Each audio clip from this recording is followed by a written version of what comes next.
নবীর মসজিদে বেলাল আজান দেয় না। ইন্তেকালের পরে আর বেলাল কখনো আজান দেন নাই। চলে গেলেন সিরিয়ার দামেশকে। ইমাম কিরমানি শরহে বুখারীর মধ্যে লেখেন, চলে গেলেন বেলাল সিরিয়ার দামেশকে।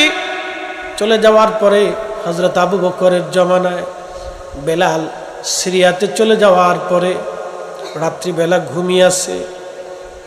স্বপ্নের ঘরে রাহমাতুল লিল আলামিন যে হযরত বেলালের ঘরে নবীজি তশরিফ আনলেন। আল্লাহর নবী ডাকতেছে, কিরে বেলাল, কেমন জুলুম তুমি আমার সঙ্গে শুরু করছো রে বেলাল? কতদিন হলো তুমি আমার জিয়ারতে আসো না। বেলাল, আমি নবীর জিয়ারতে আই রে বেলাল। একটু চিন্তা করেন তো, একজন সাহাবী নবীকে কতটা ভালোবাসা দিলে, মোহাব্বত দিলে।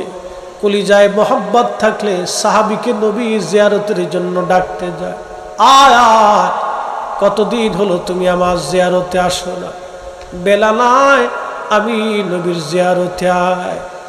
বেলালের মতো আশিক যদি আমরা হইতাম, এ দুনিয়ায় নবীর দেখা পাইতাম, এ দুনিয়ায় নবীর দেখা পাইতাম। আল্লাহর নবীর পাগল আশিক রাসূল হযরত বেলাল শুধু সিরিয়ার দামেস্ক থেকে রওনা করছে। পবিত্র মদিনাতুল মুনাওয়ারা যখন পৌঁছাইল তখন ছিল তাহাজ্জুদের সময়। রওজা শরীফের জালি মোবারক কাঠ দিয়ে ঘিরা। ওই জালি মোবারকের সঙ্গে মাথা ঠেকাইয়া বেলাল গুন গুন করে কাঁদে আর বলে, ইয়া রাসূলুল্লাহ, নবী গো, গোলাম হাজির হয়ে গেছে। ইয়া রাসূলুল্লাহ, গোলাম হাজির, আপনি আসতে বলেছিলেন, আমি আসছি। ইয়া রাসূলুল্লাহ, গোলাম হাজির হয়ে গেছে।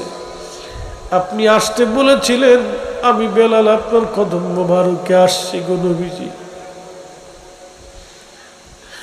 বসে বসে বেলাল কাঁদতেছিল। রওজা মোবারক দেখে বেলাল সহ্য করতে পারত না। ইমাম কিরমানি শরহে বুখারীর মধ্যে লেখেন, হযরত বেলাল স্থির থাকতে পারতেন না। নবীজির স্মৃতি বিজড়িত জায়গাগুলি দেখে বেলালের বুক ফেটে আসতো। এই জন্য মদিনায় বেলাল আর